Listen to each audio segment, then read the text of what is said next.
Group পর্বের ম্যাচে আজ রাত 2টায় বরুসিয়া ডর্টমুন্ডের গড়ের মাঠ সিগন্যাল ইদুনা পার্কে খেলতে যাবে লা লিগার টেবিল টপাররা। 2015 সালে লিওনেল মেসির হাত ধরে চ্যাম্পিয়ন্স লিগ ট্রফি জয়ের স্বাদ পেয়েছিল বার্সেলোনা। এরপর বেশ কয়েকবার খেলেছে কোয়ার্টার ফাইনাল, সেমিফাইনালে, কিন্তু এই 9 বছরে একবারও ওটা হয়নি ইউসিএল এর ফাইনালে। কোচ হ্যান্সি ফ্লিকের হাত ধরে এবার আক্ষেপ কুচাতে চায় কাতালানরা।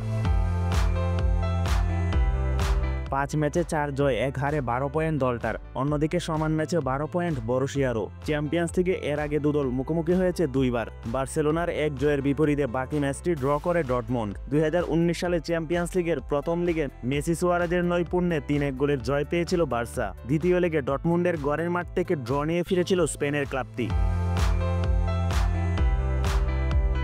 ম্যাচটা দুদলের জন্যই গুরুত্বপূর্ণ। সুযোগ রয়েছে টেবিলের 8 থেকে সরাসরি নকআউট নিশ্চিত করার।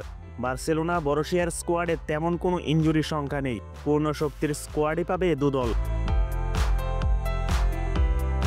এদিকে দিনের আরেক ম্যাচে ইউভেন্টাসের গড়ের মাঠে খেলতে যাবে ম্যানচেস্টার সিটি। পেপ গার্দিওলা সিটির দায়িত্ব নেওয়ার পর চ্যাম্পিয়ন্স লিগে প্রতি মৌসুমে অন্তত কোয়ার্টার ফাইনাল খেলেছে দলটা। এবার কি তাদের ছাড়াই হবে নকআউট পর্ব? সিটিজেনদের সাম্প্রতিক ফর্ম প্লে অফে টিকে থাকা তাদের জন্য বেশ কঠিনই। 5 ম্যাচে মাত্র 2 জয় বর্তমান ইপিএল চ্যাম্পিয়নদের। ইনজুরিতে একে একে গুরুত্বপূর্ণ প্লেয়ার মাঠের বাইরে। আসরে টিকে থাকতে হলে ইতালিয়ান ক্লাবটির বিপক্ষে জয় ছাড়া অন্য কোনো রাস্তা নেই সিটিজেনদের সামনে। এদিকে ইউভেন্টাসের অবস্থান টেবিলের 19-এ। তাদের জন্য ম্যাচটা গুরুত্বপূর্ণ। এ ম্যাচে পয়েন্ট হারালে তাদেরও যে নকআউটে যাওয়ার স্বপ্ন কঠিন হয়ে যাবে।